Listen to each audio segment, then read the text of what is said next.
एक राजा बहुत बलवान था, उसने अपने शत्रु पक्ष के राजा का नाश कर दिया। उसका अकेला लड़का था और उसकी मां। अब हर समय शत्रु पक्ष का राजा इस चाल में रहता था कि उस बालक को मार दे तो निष्कंटक अधिकार। और उसकी मां बड़ी भागवत थी, रात दिन भजन करती, भगवान से प्रार्थना करती कि भगवान मेरे बालक की रक्षा करना। और भगवान के जो सिद्ध संत होते हैं भगवत स्वरूप होते हैं। उन्होंने विचार किया, संत के हृदय में एकदम भजन में बैठे थे उसी राज्य में, तो विचार एकदम आया कि अच्छा भगवान का आदेश है तो लीला करनी पड़ेगी। और लीला का उस समय इंतजार करने लगे। तो जो राजा बलवान था, जिसने शत्रु पक्ष के राजा को मारकर उसके लड़के को मारने को ठाना था, उसकी राजकुमारी थी, उसके स्वयंवर की रचना की जब बात आई, कमंडल उठाया, लंगोटी कस के बांधी कमर में, पहुंच गए दरबार में। और वो परिचित थे तपस्या और उनके भजन से, जे भी देखा तो साष्टांग दंडवत राजा हुए। देखो बाहरी आचरण से कैसे भी नहीं जाना जा सकता महात्मा के स्वरूप को, उनकी लीला को। राजा को मालूम था कि ये बड़े प्रसिद्ध और तपस्वी महात्मा है। राजा ने तत्काल अपनी कन्या को बुलाया, प्रणाम करवाओ, महाराज आए हैं। राजकन्या बुलाई गई, महात्मा के चरणों में प्रणाम हुआ। महात्मा ने ऐसे देखा नखशिख तक और कहा, इस लड़की का तो विवाह हम करेंगे, किसी राजकुमार से न कर देना। राजा तो एकदम होश उड़ गए। और बहुत प्रवीण भी थे राजा, बुद्धिमान थे। तो उनका, महाराज ब्याह तो आपसे ही कर देंगे, आप जैसा सुयोग्य वर कहां मिलेगा। 80 वर्ष की अवस्था, शरीर में झुर्रियां पड़ रही हैं, दूल्हा की पोशाक मात्र में लंगोटी, धन संपत्ति मात्र में लौकी का कमंडल, आप जैसा दूल्हा कहां मिलेगा। कुछ शर्त है, उनका आप पालन कर दो। गए अपने तिजोरी से इतने बड़े बड़े मोती दो लाए। बोले ये हमारे पूर्वजों के द्वारा एकत्रित किए हुए 2 मोती हैं, 108 मोती ले आओ। पहली शर्त, राजकुमारी का ब्याह आपके साथ। देख रहे थे, हालत देख रहे थे। महात्मा ने कहा, हाँ हाँ 108 क्या होते, ले आएंगे। बोले मोती देख लो। बोले लाओ, जब साथ रहेंगे तो उसी नाप के ले आएंगे। राजा ने सोचा इनको, और बोले महाराज लगन के पहले, क्योंकि लगन निकल गई तो फिर बात कैसे बनेगी, तुम चिंता मत करो, तुम्हारे कुल की प्रथा पूरी करूंगा और कन्या से विवाह करूंगा।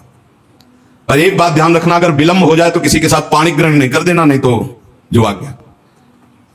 दूसरे से ब्याह की सोचना भी मत। अब राजा ने कहा, जैसे ही आ गया। उन्होंने सोचा महात्मा मोती लेके जाएंगे, 2-4-6 दिन घूमेंगे, निराश होकर वापस आ जाएंगे। उनको क्या पता था कि जो भगवान के दास होते बड़े जिद्दी स्वभाव के होते हैं।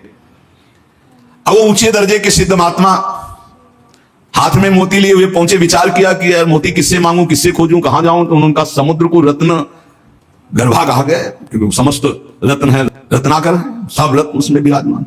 समुद्र से सीधे मांग लेते हैं चल के।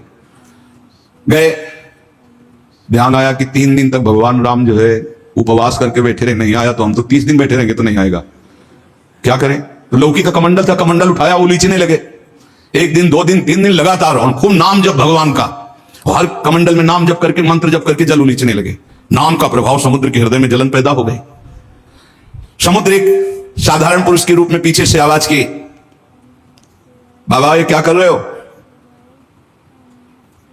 समुद्र को खाली कर रहे हैं, और क्या कर रहे हैं। बोले तुम्हारे लौकी के कमंडल से समुद्र खाली हो जाएगा। बोले मजाक करो मत करो, एक महात्मा ने चुल्लू में पी गए थे, अगस्त जी चुल्लू में पी गए थे, ज्यादा हमको चैलेंज मत करो। समुद्र डरा। बोले उलीच काहे के ले रहे हो, तुम हमें बता सकते हो। बोले सुना है रत्नाकर है, बड़े बड़े रत्न है समुद्र में, हमें 108 मोती चाहिए।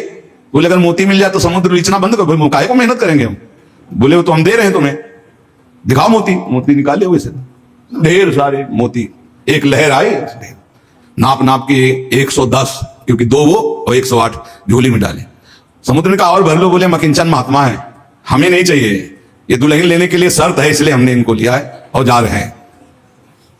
महात्मा जी बड़े गर्व से गए, भगवान की जय जयकार की। राजा देखते ही समझ गया मोती मिल गए, क्योंकि बहुत मुस्कुराहट। अब गणित लगाई, लड़की को कैसे बचाऊं। बोले हाँ महाराज। बोले ये ले 110, 2 तुम्हारा 108 है।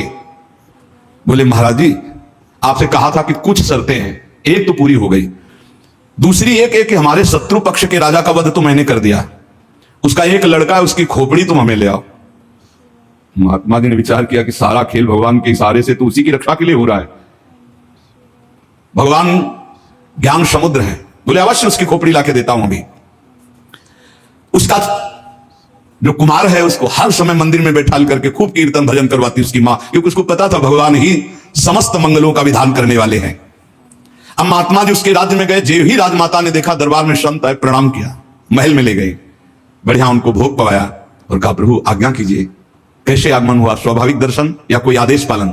आदेश पालन नहीं, तुम्हारे लड़के की खोपड़ी ले जानी, तुम्हारे जो दुश्मन राजा है उसने मंगाया है।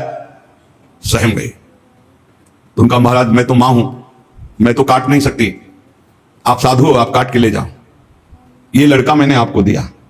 कहा जब दिया तो काट के ले जाने की क्या जरूरत है, पूरा ले जाएंगे हम, काट के ले जाने की जरूरत क्या है? बोले महाराज पूरा राज्यभार आगामी राजा यही है, और आज तक मैंने भगवान की आराधना की अपने पुत्र की रक्षा के लिए, संत और भगवान में मैं कभी भेद नहीं देखती, इसलिए आपकी वस्तु आपको समर्पित है, चाहे वहां मार देना, मरवा डालना, या जैसी आपकी रुचि हो। इतनी बड़ी संत पर श्रद्धा।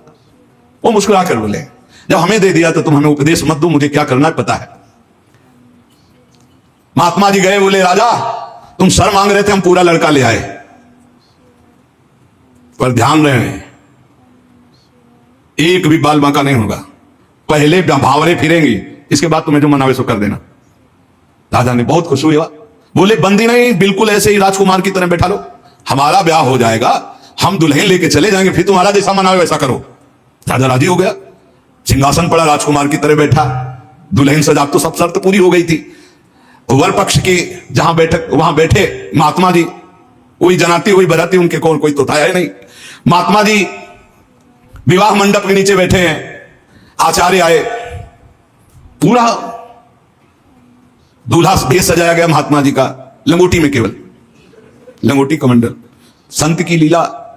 कन्या आई, महात्मा का रुको, एक बार देखा तुम्हारे योग्य नहीं हो, हे राजा ये तुम्हारी लड़की हमारे योग्य नहीं। तो महाराज आप ही बोले थे, मतलब आप बेइज्जती तो मत करो, बिल्कुल भावरे पड़ने वाली।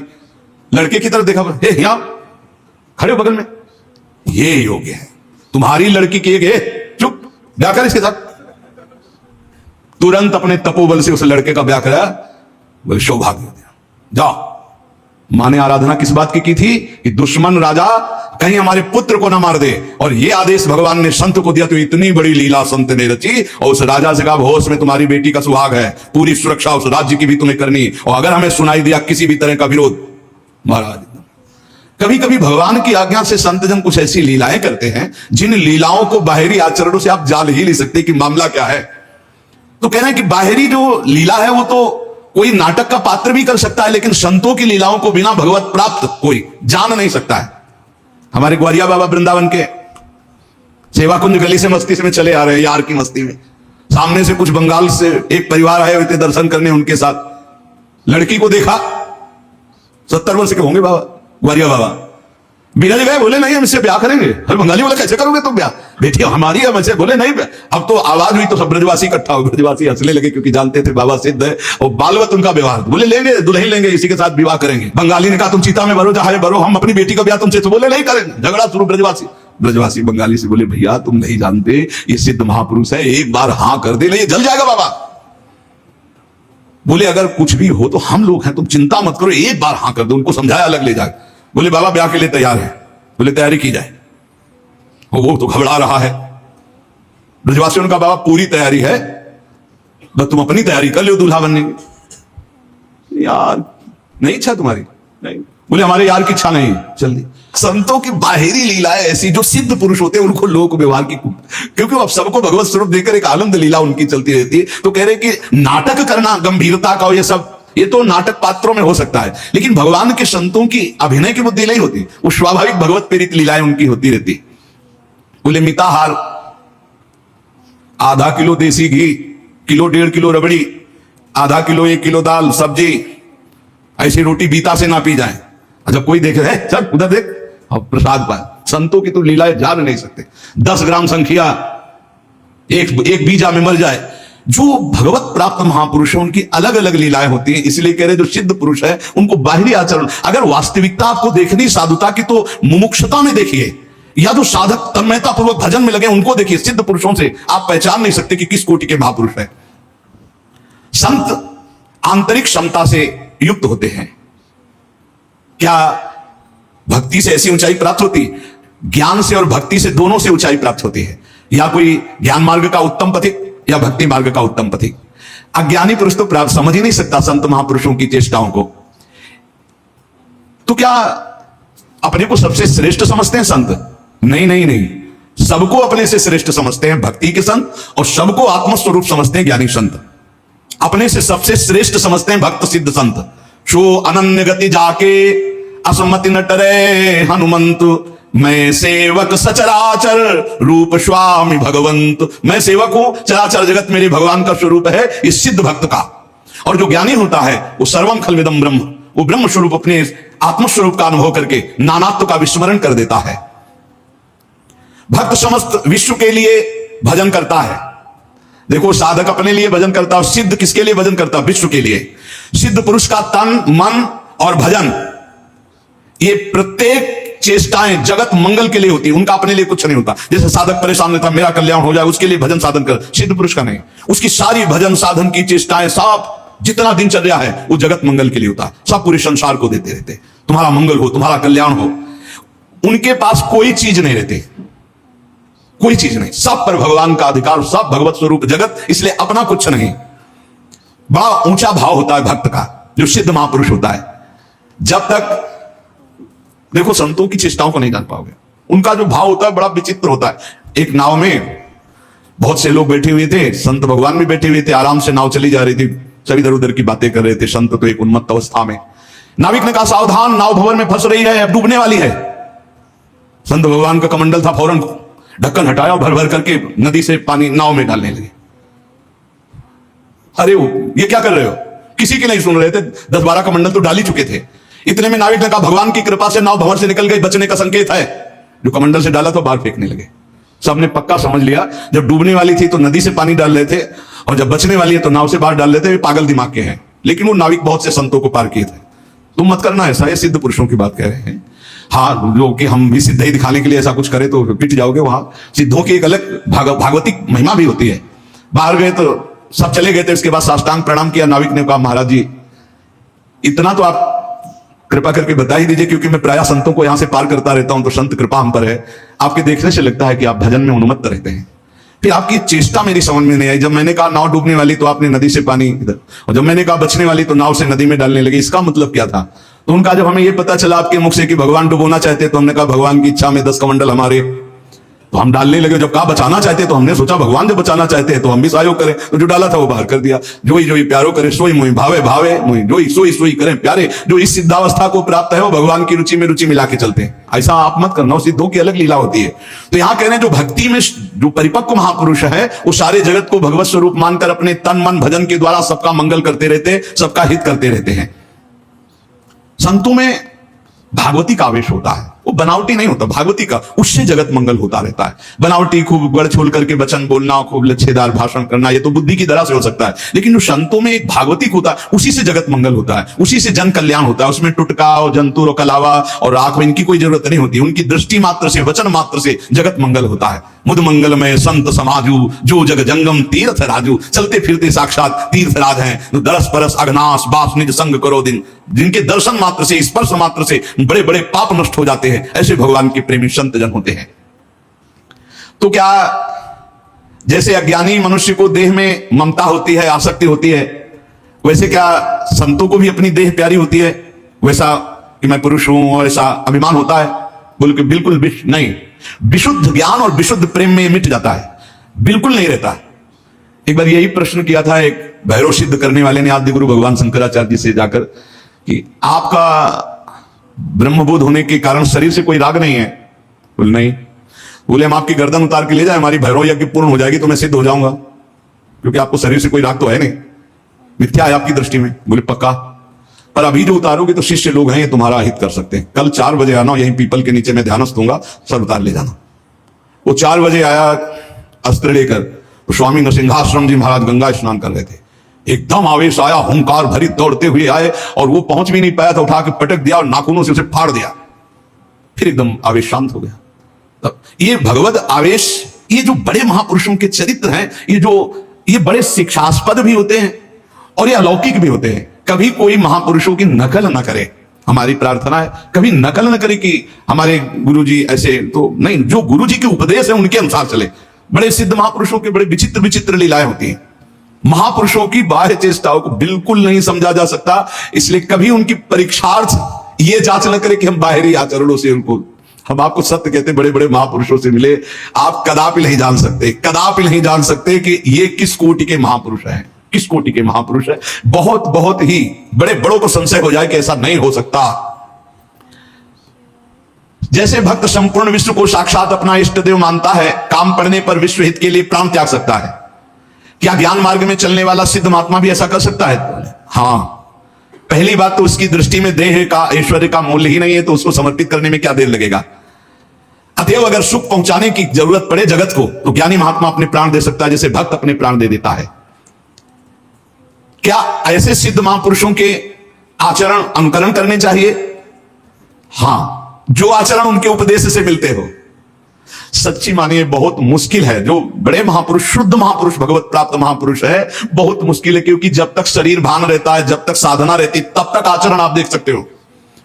बहुत सावधान, अगर वैराग्य देखना है तो साधक में देखिए, और तितिक्षा और ज्ञान मार्ग की चढ़ाई देख ली तो मुमुक्षता में देखिए। न ज्ञान सिद्ध और न भगवत भक्ति के सिद्ध महापुरुषों में आप उनको फिर पहचान नहीं सकते, फिर नहीं पहचान। बड़ा विचित्र खेल है। आचरण वही महापुरुषों के अनुकरणीय है जो उनके उपदेश से मिलते हो। केवल आचरण जो उपदेश से मिलते हो बस पकड़ लीजिए, उनके सब आचरण अनुकरणीय नहीं है। एक एक उनके आचरण आपको भगवत प्राप्ति करा सकते हैं, पर वो आचरण जो उनके उपदेश से मिलते हो, बिल्कुल आप लोग बिल्कुल समझ ही नहीं सकते हैं, नहीं समझ सकते। हमने देखा है महापुरुषों को, और उनके साथ बिल्कुल ऐसे रहा जाता है जैसे बच्चा, बालवत, जैसे छोटा बालक घरौंदे बनाता है, खेलता है, कुछ मिनट में बिगाड़ कर चल देता है। महापुरुषों की बड़ी विचित्र गति होती, इसीलिए लिखा है महत् संगस्त दुर्लभ हो। फिर एक शब्द लिख दिया देवर्षि नारद जी ने, अगम्य, आप निर्वाह नहीं कर सकते हो, अगर कर ले गए तो अमोघस्य, निश्चित भगवत प्राप्ति, निश्चित भगवत प्राप्ति। एक बार महाराज चक्रवर्ती सम्राट मरुत 100 यज्ञ का अनुष्ठान किया, और 100 यज्ञ करने वाला देवराज इंद्र का अधिकारी हो जाता है, जो पद है वो। देवराज इंद्र ने सोचा कि अब कैसे रोका जाए, तो उन्होंने वशिष्ठ जी से सीधे जाके, तो वशिष्ठ जी खड़े होकर आदर किए, क्योंकि त्रिभुवनपति देवराज इंद्र देवताओं के। देवराज इंद्र ने कहा हम यज्ञ के लिए तुम्हें आचार्य रूप में, तो उनका मरुत ने पहले मुझे स्वीकार कर रखा है क्योंकि मैं उनका कुलगुरु हूं। तो उनका मनुष्य की स्वीकृति से ज्यादा देवताओं की स्वीकृति होती है, मैं देवराज हूं, मैं आपसे निवेदन कर रहा हूं कि मैं आचार्य पद में आपको स्वीकार करता हूं, क्या यह शास्त्र सम्मत नहीं है? उनका ये तो शास्त्र सम्मत है, पहला अधिकार आपका ही है, आप यज्ञ भोक्ता देवता, इसलिए मैं स्वीकार करता हूं आपका आचार्य पद यज्ञ कराने मात्र के लिए। वैसे देवताओं की कुलगुरु तो भगवान बृहस्पति देव हैं। इस ईर्ष्या कि कहीं ये 100 यज्ञ पूरी न। अब महाराज मरुत को जवाब दे दिया कि हम नहीं करा सकते। संकल्प पूर्ति महापुरुष इस पर बहुत ध्यान देते हैं कि जो हमने नियम लिया उसकी पूर्ति हो। मरुत जी व्याकुल हो गए और संत सेवी थे। एक दिन देवर्षि नारद जी आए भगवत पेरी। देवर्षि नारद जी से अपनी व्यथा बताई कि हमारा तो सर्वस्व लुट गया, हमारे आचार्य को ही देवराज इंद्र ने अपने पक्ष में कर लिया और उन्होंने मना कर दिया, हमारा संकल्प अधूरा है। तो बोले तुम्हें बताएं एक महात्मा है जो तुम्हारी यज्ञ करा सकते हैं, इस समय काशी में है और उनका नाम संवर्त ऋषि है और वो बृहस्पति जी के भाई है, पर वो रहते हैं प्रच्छन्न वेश में, अवधूत वेश में। अगर वो स्वीकार कर लिए तो ही यज्ञ हो सकती, नहीं त्रिभुवन में कोई यज्ञ वेत्ता नहीं है जो आपकी यज्ञ करा सके, क्योंकि देवराज इंद्र जब वशिष्ठ जी को अपने में, तो फिर आप कोई वो करा सकते हैं। मरुत ने अपने संकल्प की पूर्ति के लिए कहा मैं पहचानूंगा कैसे? बोले उनको घृणा है तो सिर्फ सब से घृणा है और रोज 24 घंटे में एक बार विश्वनाथ जी के दर्शन करने जाते हैं। तो विश्वनाथ जी के मार्ग में आप 100 रख देना, जो अवधूत विचक करके भागता नजर आवे तो जान लेना वो महाराज संवर्त ऋषि है। ऐसा ही किया महाराज मरुत ने। तो दिन भर इंतजार करते रहे, देखा एक पागल जैसे प्रक्षण ऋषि, जो ही देखा 100 तो भाग करके दूसरी तरफ पीछे भागे मरुत जी। और वो समझ गए कोई मेरा पीछा कर रहा है, तो भागे गंगा के किनारे की तरफ, पेशाब करके ऊपर फेंक देना, थूक देना, ईंट मारना, रज मारना, ऐसे सब। वो कुछ नहीं, विचलित नहीं हुए, हाथ जोड़े भागते ही रहे। एकांत में गए, बोले क्या चाहते हो? बोले महाराज मेरा नाम मरुत है, मैं आपको आचार्य पद पर स्वीकार करता हूं, यज्ञ कराना चाहता हूं। देख ले समस्त देवता तेरे खिलाफ हो जाएंगे और अगर तूने मुझे फिर आचार्य पद से हटाया तो तुझे भस्म कर दूंगा। अगर मैं आचार्य पद पर बैठा रहा तो किसी भी त्रिभुवनपति की ताकत नहीं है कि तेरे यज्ञ में विघ्न पैदा कर सके। बोले इसीलिए वर्ण कर रहा हूं, प्राण चाहे चले जा, मैं आपको नहीं छोड़ सकता। संवर्त ऋषि आचार्य रूप से जब यज्ञ के लिए बैठे तो अग्नि देवता आए, उनका आहुति स्वीकार नहीं करेंगे, बंद कर दे, मरुत यज्ञ को बंद कर दे। तो संवर्त ऋषि ने कहा तुम मेरे मंत्र से आवाहन करने पर स्वीकार करोगे, अगर नहीं स्वीकार करोगे तो मैं मंत्र के द्वारा तुम्हें भस्म कर दूंगा। तपोबल से अग्नि देवता को बदला। अग्नि देवता थर्रा के गए, देवराज इंद्र से कहा बहुत बेढप महात्मा है, मंत्र बल से युक्त है, वो मुझे भस्म कर देंगे, मैं थर्रा गया हूं। देवराज इंद्र जे ही आहुति प्रारंभ हुई, देवराज इंद्र वज्र लेकर प्रकट हुए मरुत को दंड देने के लिए। ऐसे केवल कर दिया तो वहीं वज्र लिए ऐसे खड़े हो गए, बोले जब तक यज्ञ होगी ऐसे खड़े रहोगे, और जो आहुति दोगे हर देवता स्वीकार करे। बोले हर आहुति स्वीकार करेंगे, ऐसे कब तक वज्र लिए खड़े रहेंगे, आप कृपा करो। तो जो भजन में डूबे हुए अवधूत कोटि के महापुरुष हैं, बड़ी अपार सामर्थ्य होती है, पर इनके बाहरी व्यवहार, बाहरी आचार ऐसे होते हैं कि जाना नहीं जा सकता। बाहरी व्यवहार, बाहरी आचरण संभाल संभाल करके साधक करता है, चाहे ज्ञान मार्ग का हो, चाहे भक्ति मार्ग का हो। और जो भगवत प्राप्त महापुरुष हो गया, उनको कोई फर्क नहीं। इसीलिए श्रीमद् सुधानिधि में एक श्लोक लिखा है, कर्माणि श्रुति बोधितानि नितराम कुर्वन्तु कुर्वन्तु मा गूढ़ाश्चर्य रसास्त्रगादि विषयान् गृह्णन्तु मुञ्चन्तु वा कैर्वा भाव रहस्य पारगमति श्री राधिका प्रियसा। ऐसे उत्तम रहस्यमय भाव में डूबे हुए महापुरुष। राधा राधा राधा राधा राधा राधा राधा राधा राधा राधा राधा राधा राधा